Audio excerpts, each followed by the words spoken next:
Hello friends, welcome to my channel. तो चलिए आज देखते हैं PSIR का 20 क्वेश्चन, वो प्रीवियस देखेंगे। आज का क्वेश्चन अच्छा है। चलिए, और ये 20 और 21 का क्वेश्चन है। अच्छा, मैंने सिलेक्ट नहीं किया, जो क्वेश्चन मिल गया। अच्छा, आज लगभग अच्छा क्वेश्चन आज है। चलिए देखते हैं।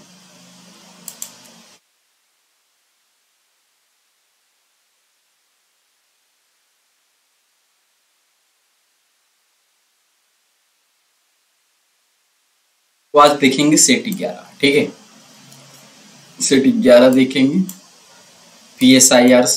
ठीक है, तो आइए देखते हैं। पहला क्वेश्चन दिख रहा होगा कि परिभाषा से संवैधानिक सरकार का अर्थ है। संवैधानिक सरकार का अर्थ है। अब यहाँ पे जो ऑप्शन है, लगभग लगेगा कि सब तो आंसर ही है। विधानमंडल द्वारा सरकार चलता हो, लोकप्रिय सरकार हो, बहुदलीय सरकार हो, सीमित सरकार हो। तो संविधान में एक कानून होता है जो क्या सरकार को सीमित करने का काम करता है। सबसे बेस्ट इसका क्या होता है, आंसर यही होगा।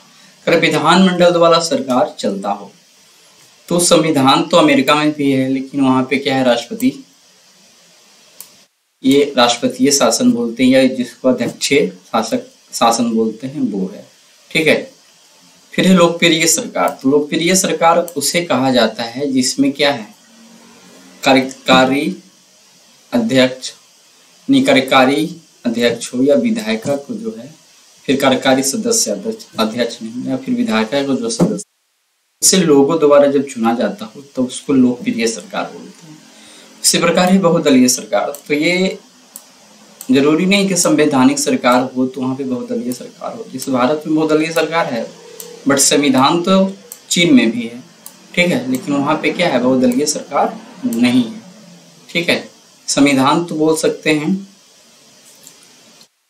सब में भी है, तो वहाँ भी मूल्य सब दो पार्टी का नाम आता है।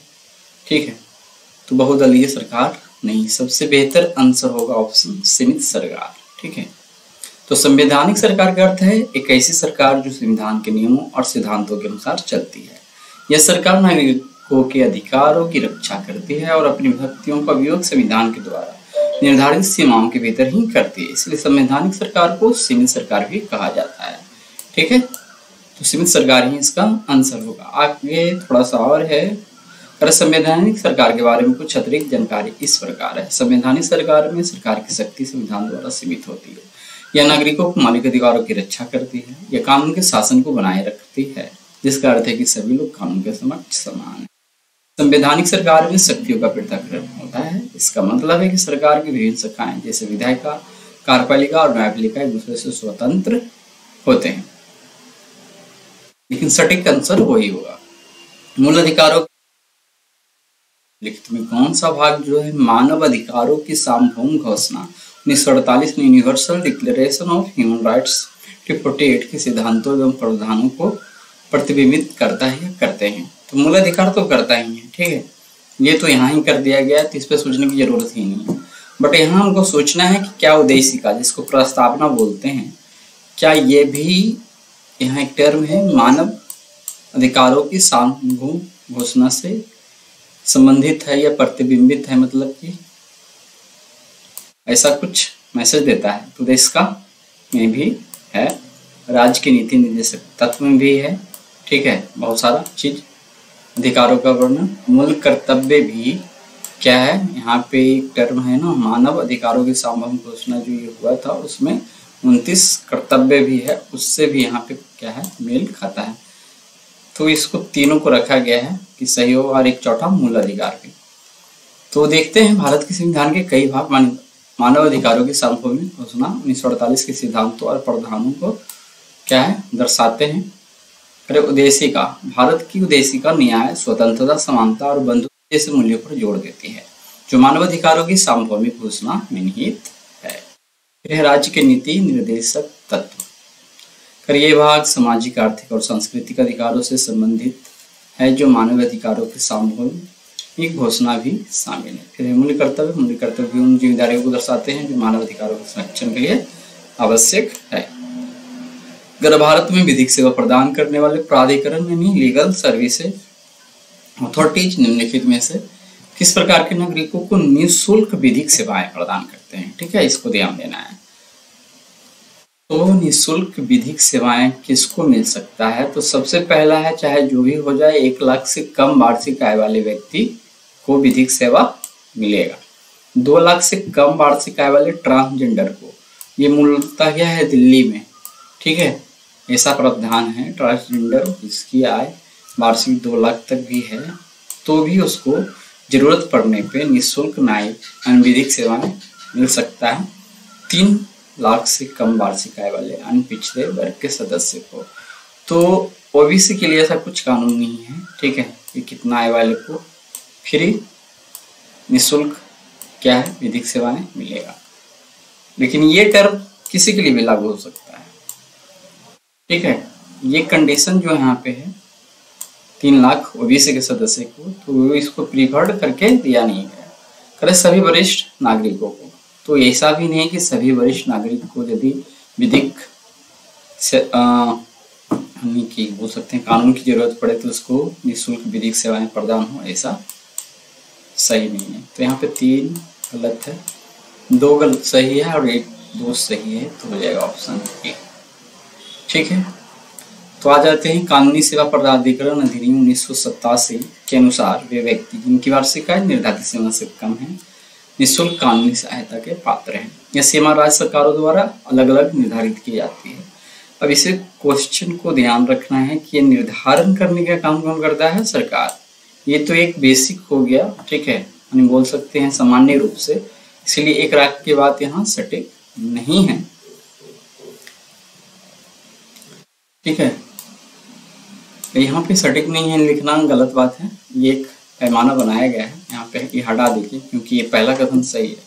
ठीक है, इसके अनुसार फिर है ट्रांसजेंडर व्यक्ति को भी निःशुल्क विधिक सेवाएं प्रदान की जाती है, उनकी वार्षिक आय को लेकर फिर राज्य सरकार के द्वारा निर्धारण किया जाता है। तो ये कथन भी सही था। अनुसूचित जाति और अनुसूचित जनजाति के सदस्य ये वर्ग निःशुल्क विधिक सेवाएं प्राप्त करने के लिए पात्र होते हैं, महिलाएं और बच्चे, ठीक है, विकलांग व्यक्ति, वरिष्ठ नागरिकों को कुछ मामले में मुफ्त कानूनी सहायता मिल सकती है, लेकिन यह सभी वरिष्ठ नागरिकों के लिए स्वचालित रूप से लागू नहीं होता। ये विकल्पों में 1 और 2 आंशिक रूप से सही है, ये भी बोलना गलत है। ठीक है, यूपीएससी ने इसको सही माना है। राज्य सरकार निर्धारित जरूर करती है, बट वो 1 लाख का सामान्य पैमाना होता है, लेकिन उनकी आय सीमा राज्य के अनुसार बदलती रहती है, इस कारण से यहाँ पे आंशिक हो गया है। ठीक है, 3 और 4 पूर्ण रूप से सही नहीं है। तो आइए देखते हैं।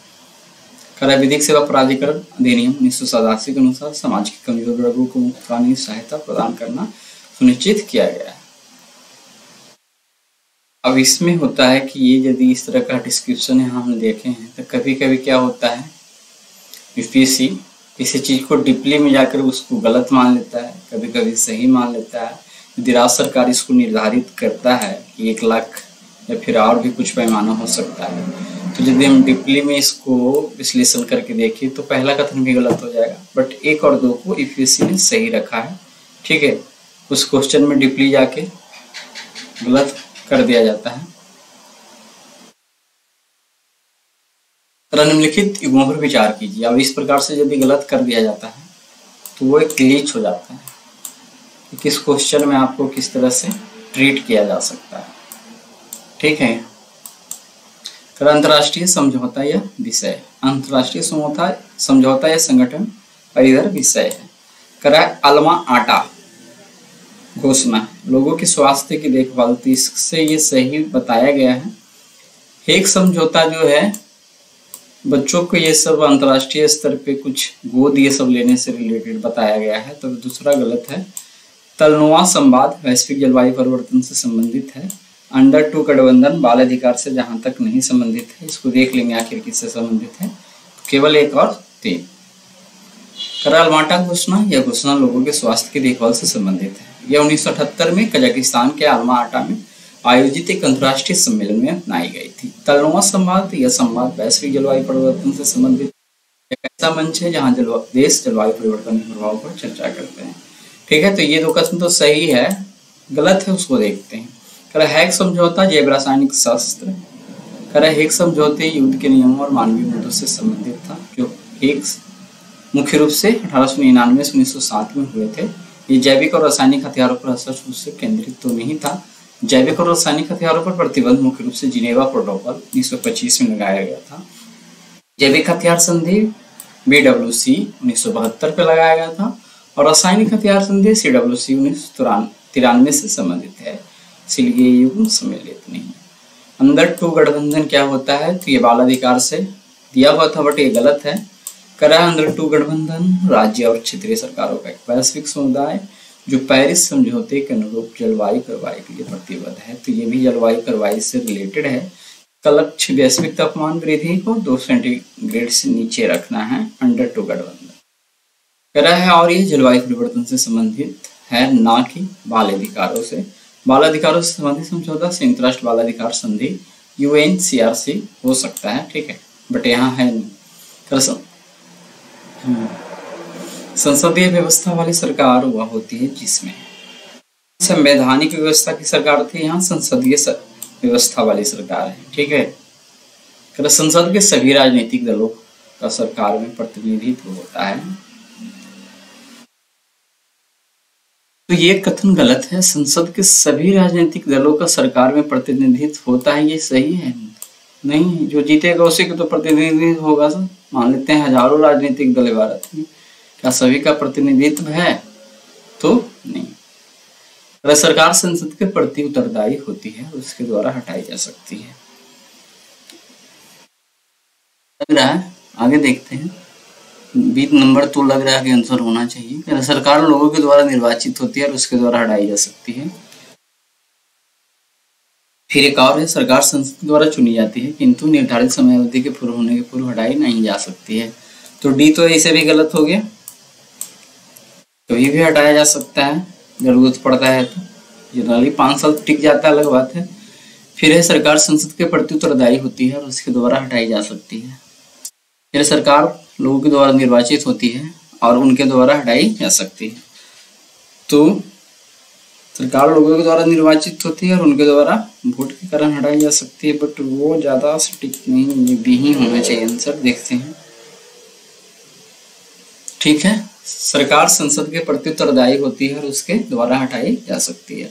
करा संसदीय व्यवस्था में कार्यपालिका विधायिका के प्रति उत्तरदायी होती है। इसका मतलब है कि सरकार को संसद का विश्वास प्राप्त होना चाहिए और यदि सरकार के कामकाज से संतुष्ट नहीं है तो वो अविश्वास प्रस्ताव पारित करके सरकार को हटा सकते हैं। अच्छा, एक चीज ध्यान देना है, राइट टू रिकॉल एक व्यवस्था होता है।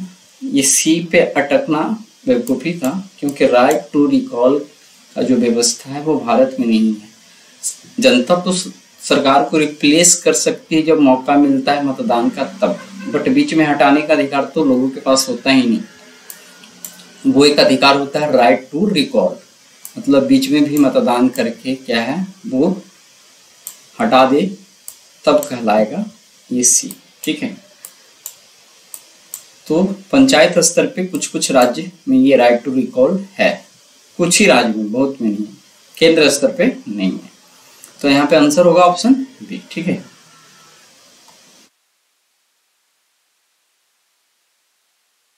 ठीक है, तो बाकी का यहाँ पे डिस्क्रिप्शन है वो हमने बता दिया है। तो चलते हैं आगे। भारत के संविधान का कौन सा भाग कल्याणकारी राज्य के आदर्श की घोषणा करता है? तो ये तो कॉमन सा क्वेश्चन है, ठीक है। राज्य की नीति निर्देशक तत्व ही है वो जो कल्याणकारी राज्य के आदर्श की घोषणा करता है। तो राज्य की नीति निर्देशक तत्व भारतीय संविधान के भाग 4 में दिए गए हैं। ये सिद्धांत राज्य को कल्याणकारी राज्य स्थापित करने के लिए मार्गदर्शन करते हैं।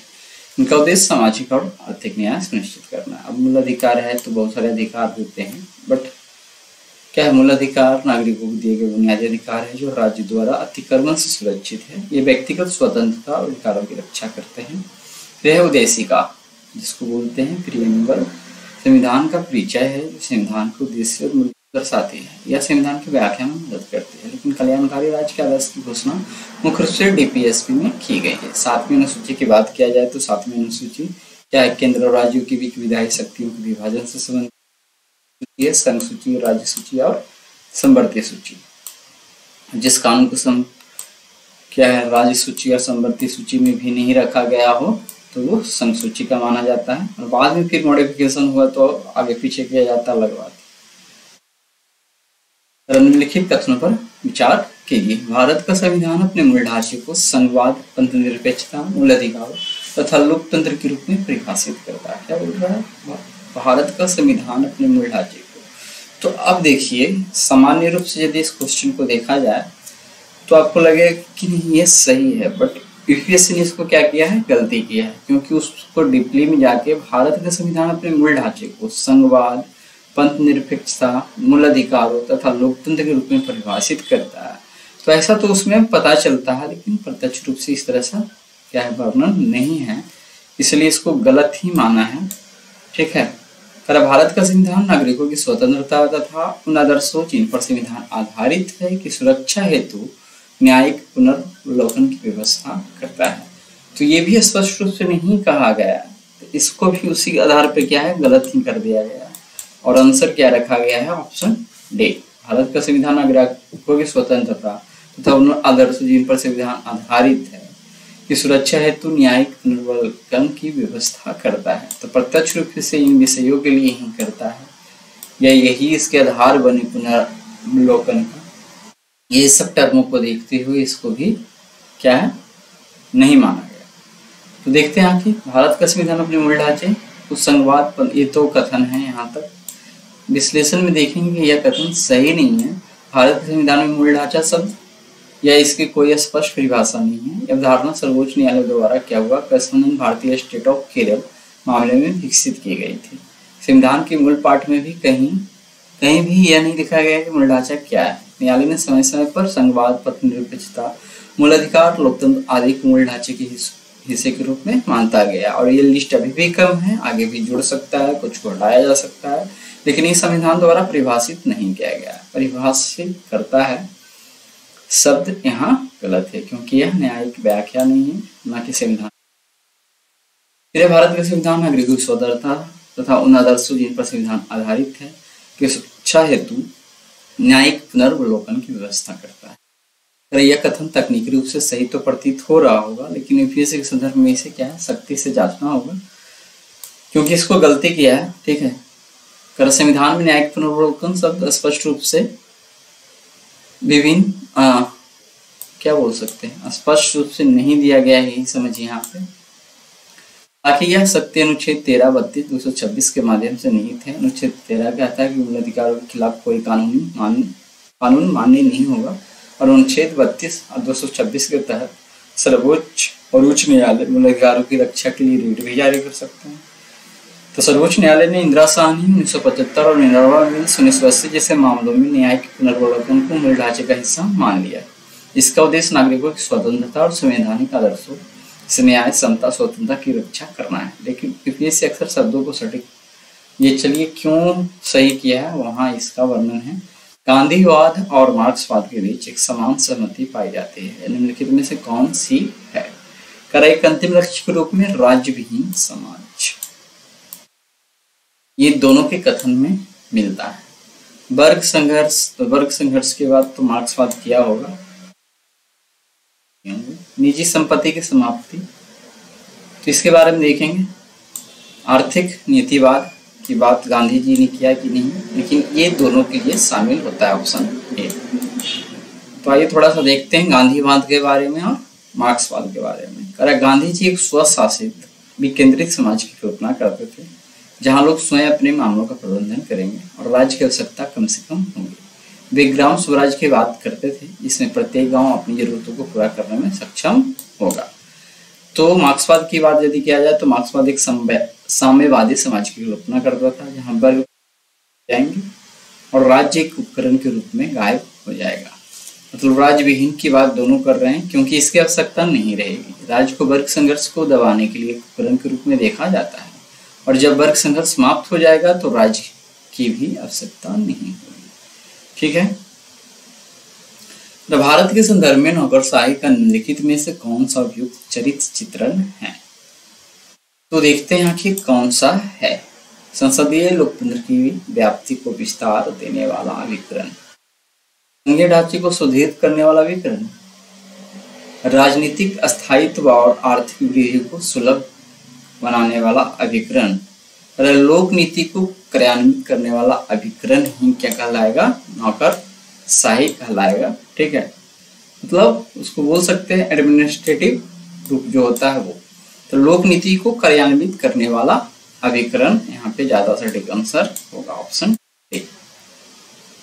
नौकरशाही, नौकरशाही का सबसे उपयुक्त चरित्र यह है कि यह लोक नीति को क्रियान्वित करने वाला अभिकरण होता है। नौकरशाही सरकार की नीतियों और कार्यक्रमों को लागू करने वाले स्थायी सरकारी कर्मचारियों की प्रणाली है। वे कानूनों, नियमों और विनियमों को लागू करते हैं और जनता को सेवाएं प्रदान करते हैं। ठीक है, तो ये होगा। चलिए आगे देखते हैं। भारत के संविधान की उद्देशिका की बात की जाए तो संविधान का भाग है किंतु कोई विधिक प्रभाव नहीं रखती। सभी पढ़ते हैं, उसके बाद निर्णय लेना है। संविधान का भाग नहीं है और कोई विधिक प्रभाव नहीं रखती। फिर संविधान का भाग है और वैसा ही विधिक प्रभाव रखती है जैसा कि उसका अन्य भाग। संविधान का भाग है किंतु उसके अन्य भागों से स्वतंत्र होकर उसका कोई विधिक प्रभाव नहीं है। तो इसको आंसर इसलिए माना गया है कि संविधान में जो भी है उद्देशिका है, बहुत सारी चीजों का वर्णन है। संविधान का भाग तो है लेकिन इसके अन्य जो भाग है उससे इसको संबंध करके देखते हैं तब तो कुछ विधिक प्रभाव पता चलता है, लेकिन उससे यदि हम हटाकर देखते हैं तो इसका कोई विधिक प्रभाव नहीं होता है। तो इसी को माना गया सही आंसर। तो उद्देशिका संविधान का भाग है लेकिन इसका स्वतंत्र रूप से कोई विधिक प्रभाव नहीं है। इसका मतलब है कि यह संविधान के अभिन्न हिस्सा है और संविधान की व्याख्या करने में मदद करता है। यदि संविधान के किसी भी भाग में अस्पष्टता हो तो उद्देशिका का उपयोग उस भाग को समझने और उसकी व्याख्या करने के लिए किया जा सकता है, लेकिन उद्देशिका अपने आप में किसी अधिकार या दायित्व को नहीं बनाती है। इसका उपयोग किसी कानून को रद्द करने या किसी व्यक्ति को कोई अधिकार देने के लिए नहीं किया जा सकता है। केशवानंद भारती मामले में क्या हुआ? सुप्रीम कोर्ट ने माना कि उद्देशिका भाग है और इसे संविधान के अनुच्छेद 368 के तहत संशोधित भी किया जा सकता है और है अभी, लेकिन इसके मूल ढांचे को बदला नहीं जा सकता है। इसलिए उद्देशिका संविधान का भाग तो है लेकिन इसके अन्य भागों से स्वतंत्र होकर इसका कोई भी कानूनी प्रभाव या विधिक प्रभाव नहीं। भारत के संविधान के भाग 4 में अंतर्विष्ट प्रावधानों के संदर्भ में निम्नलिखित कथनों में से कौन सा कथन सही है? तो भाग 4 में क्या है? नीति निर्देशक तत्व है। तो पहला देखेंगे वे न्यायालय द्वारा परिवर्तनीय है, न्यायालय द्वारा लागू किया जा सकता है तो नहीं। फिर वे किसी भी न्यायालय द्वारा परिवर्तनीय नहीं होंगे तो दूसरा कथन सही है। और इस भाग में अधिकथित सिद्धांत राज्य के द्वारा कानून बनाने में प्रभावित करेंगे तो ये सही है। तो यहाँ पे 2 और 3 क्या होगा? सही होगा, ऑप्शन डी सही हो जाएगा। चलिए ये क्वेश्चन था, आगे चलते हैं। निम्नलिखित कथनों पर विचार कीजिए। भारत के संविधान के अनुसार कोई भी ऐसा व्यक्ति जो मतदान के लिए योग्य है किसी राज्य में 6 माह के लिए मंत्री बनाया जा सकता है, तब भी जबकि वह उस राज्य के विधानमंडल का सदस्य नहीं है। तो सामान्य रूप से यदि देखा जाए तो इतना कथन से आपको पता लग रहा है कि आंसर क्या होना चाहिए? कथन सही होना चाहिए। और भारत के संविधान के अनुसार कोई भी ऐसा व्यक्ति जो मतदान के लिए योग्य है किसी राज्य में 6 माह के लिए मंत्री बनाया जा सकता है, तो ये तो जानते हैं कि मंत्री बनाया जा सकता है, तब भी जबकि वह उस राज्य के विधानमंडल का सदस्य नहीं हो। 6 महीने के बाद बन गया तो चलता है। बट यहाँ पे गलती करने का कारण का जो डिस्क्रिप्शन दिया जा रहा है इसको गलती ही माना गया है। तो क्लू क्या दिया जा रहा है कि एक तो सामान्य कंडीशन है, ठीक है, लेकिन एक उम्र का जो सीमा होता है वो 25 वर्ष होना चाहिए, वो भी तो इंक्लूड करना होगा। इसके कारण इसको क्या होगा? गलत कर दिया गया।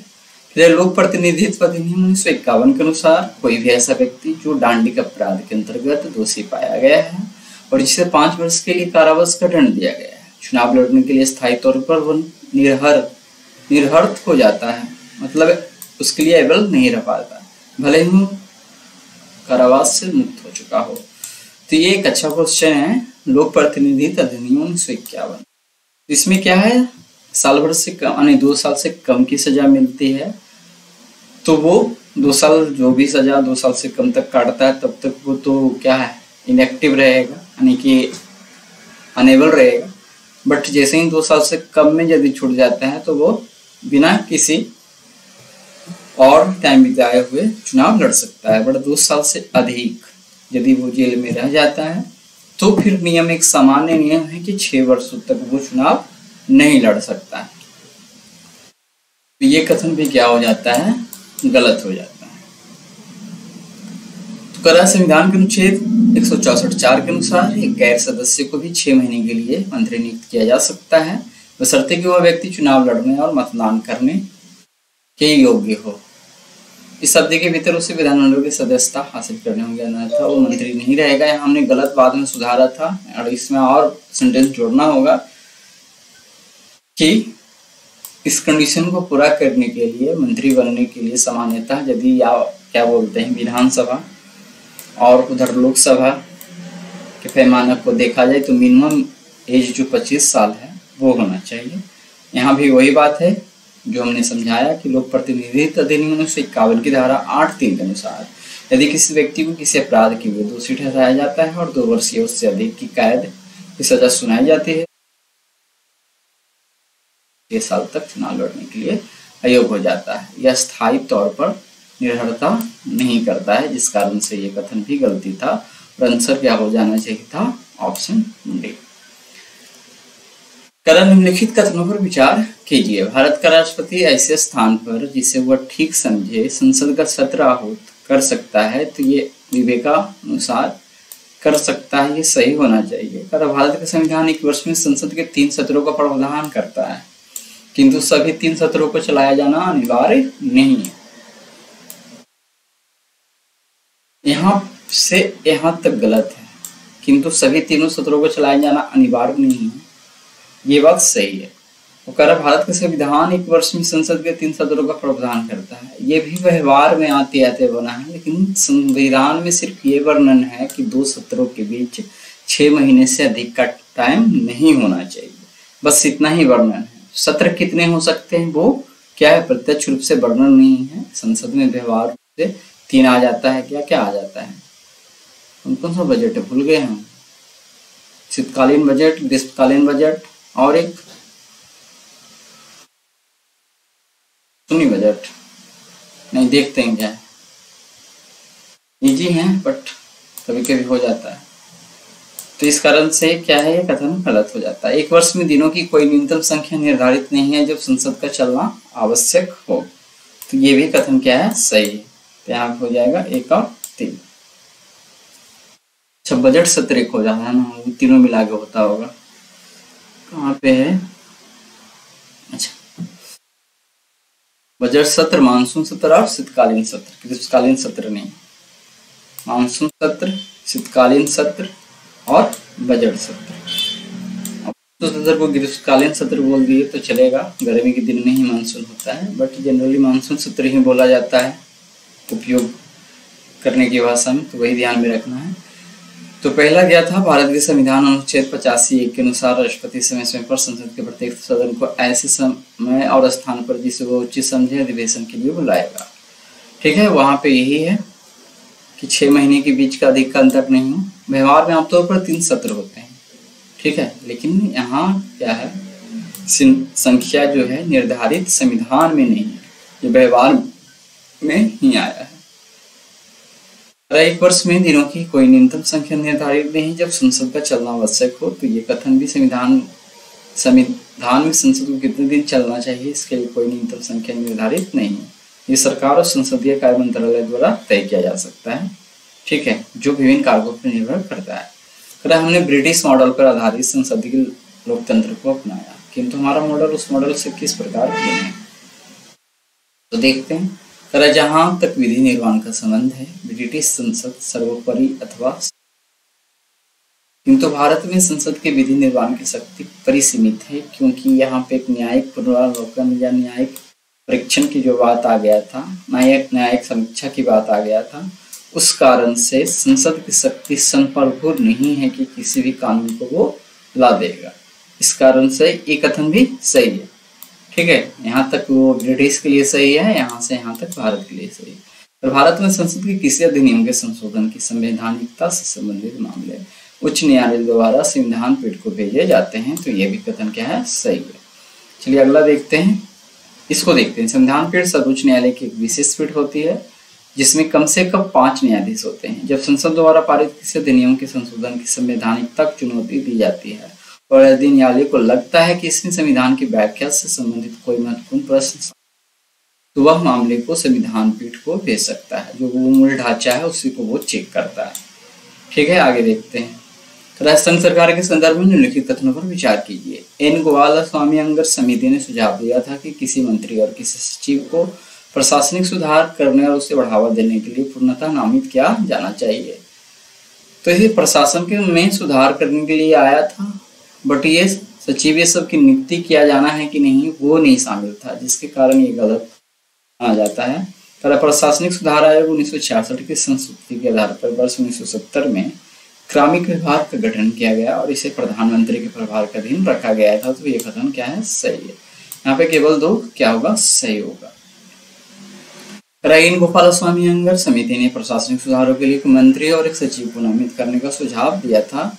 यह सही है, नहीं सही है, सॉरी गलत है ये। ठीक है, ये गलत है, सही नहीं। यहाँ पे केवल दो ही सही होगा। प्रशासनिक सुधार आयोग 1966 की सिफारिशों के आधार पर क्रमिक विभाग का गठन 1970 में किया गया था और इसे प्रधानमंत्री के प्रभार के अधीन रखा गया था। यह कथन सही है। यहाँ पे क्या होगा, ऑप्शन बी ही करेक्ट हो जाएगा। ठीक है, ये गलत है, सिर्फ दो सही है। ठीक है, भारत के संविधान के किस अनुच्छेद के अंतर्गत निजता का अधिकार संरक्षित है? तो यह अनुच्छेद 21 है और इसको समय दर समय व्यापक बनाता चला गया है। तो अनुच्छेद 21 ही है जो निजता के अधिकार को संरक्षित करता है। चलिए आगे देखते हैं। भारत में ऐसा कोई कानून नहीं है जो प्रत्याशियों को किसी एक लोकसभा चुनाव में 3 निर्वाचन क्षेत्रों से लड़ने से रोकता है। तो ये कथन गलत है। ठीक है, बीच में कोई नेता ये 1991 में, ठीक है, 3 विधानसभा क्षेत्रों से लड़ गए थे, तब इस कानून को बनाने की जरूरत आया था। तो 1991 के लोकसभा चुनाव में श्री देवीलाल ने 3 लोकसभा निर्वाचन क्षेत्रों में से चुनाव लड़ा था। ये कदम सही है। ठीक है, बट अभी ज्यादा 2 निर्वाचन क्षेत्र से लड़ा जा सकता है। वर्तमान नियमों के अनुसार यदि कोई प्रत्याशी किसी लोकसभा कई निर्वाचन क्षेत्रों से चुनाव लड़ता है तो उसकी पार्टी को निर्वाचन क्षेत्रों के उपचुनावों का खर्च उठाना चाहिए जिन्हें उसने खाली किया है, बशर्ते वह सभी निर्वाचन क्षेत्रों से विजयी हुआ।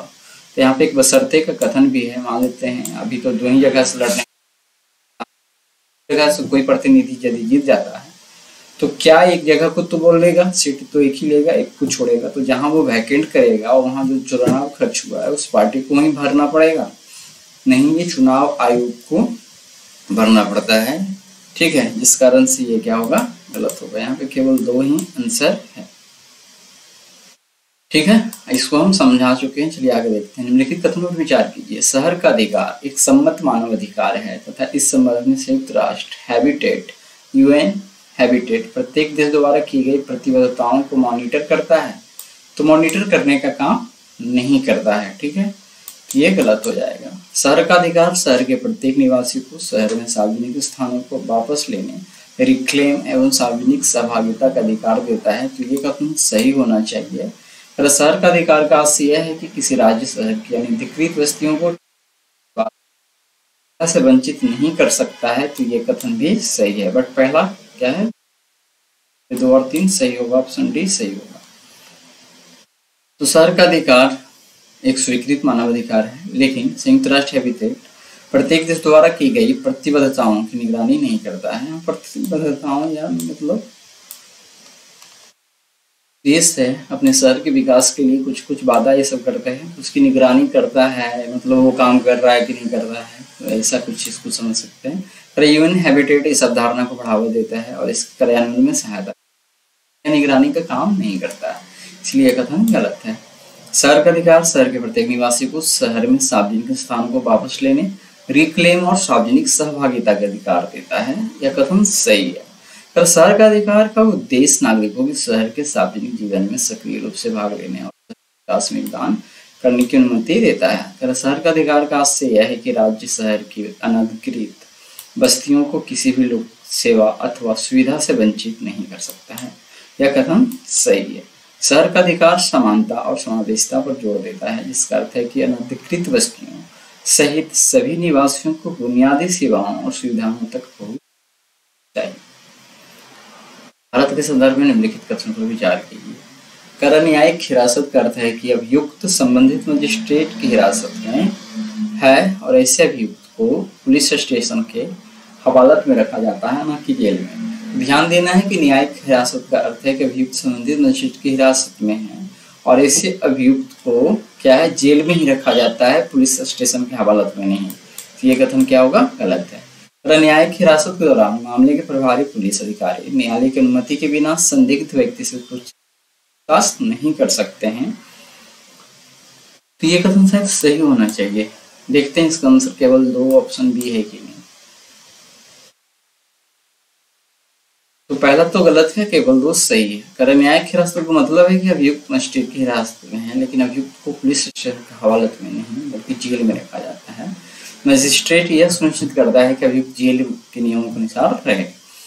यह कथन सही है। न्यायिक हिरासत में होने पर पुलिस को अभियुक्त से पूछताछ करने के लिए न्यायालय से अनुमति लेनी होती है। न्यायालय की अनुमति के बिना पूछताछ करना अवैध माना। भारत के संदर्भ में निम्नलिखित कथनों पर विचार कीजिए। जब एक कैदी पर्याप्त आधार प्रस्तुत करता है तो ऐसे कैदी को पैरोल मना नहीं किया जा सकता है। ठीक है, क्योंकि वह उसके अधिकार का मामला बन जाता है। ध्यान देना है, वह उसके अधिकार का मामला नहीं है, विशेषाधिकार का मामला है और यह अधिकारियों पर निर्भर कर किया जाता है कि वो पैरोल देगा संबंधित कैदी को या नहीं देगा। ठीक है, जिस कारण से ये कथन क्या हो जाता है, गलत हो जाता है। उसका वह अधिकार नहीं होता है, एक विशेष अधिकार होता है और विशेष अधिकार को लागू करने का काम वहाँ के अधिकारी करेंगे। कैदी को पैरोल पर छोड़ने के लिए राज्य सरकारें नियम बनाती है। तो ये सब कथन क्या है, कंफ्यूजन वाला होता है कि केंद्र सरकार इसको बनाती है और राज्य सरकार बनाती है। तो ध्यान देना है, कैदी को पैरोल पर छोड़ने के लिए जो भी नियम है वो राज्य सरकार ही बनाती है। तो अलग अलग राज्यों का जो पैरोल का नियम है ना, आपको अलग अलग मिल सकते हैं। तो केवल 2 यहाँ पे कथन सही होगा। ठीक है, चलिए आगे देखते हैं। अच्छा, आगे अब नहीं देखेंगे। आज का क्वेश्चन इतना इंटरेस्टिंग था कि 20 क्वेश्चन पढ़े और पता भी नहीं चला। ठीक है, तो इसको देख लेते हैं। वही बात है। ठीक है, पैरोल किसी कैदी का अधिकार नहीं, यह एक विशेष अधिकार है जो कुछ शर्तों के अधीन दिया जाता है। भले ही कैदी पर्याप्त आधार प्रस्तुत करे, पैरोल देना न देना संबंधित अधिकारियों के विवेक पर निर्भर करता है। फिर पैरोल के नियम राज्य सरकार द्वारा बनाए जाते हैं और इसलिए प्रत्येक राज्य में अलग अलग नियम हो सकते हैं। ठीक है, तो आज हमने देख लिया PSIR। तो कल मिलते हैं इकोनॉमिक्स के प्रश्नों के साथ। तो इसी प्रकार से हमारे चैनल पर बने रहे, वीडियो को देखते रहें। ठीक है, कल मिलते हैं। आज के लिए इतना ही, धन्यवाद।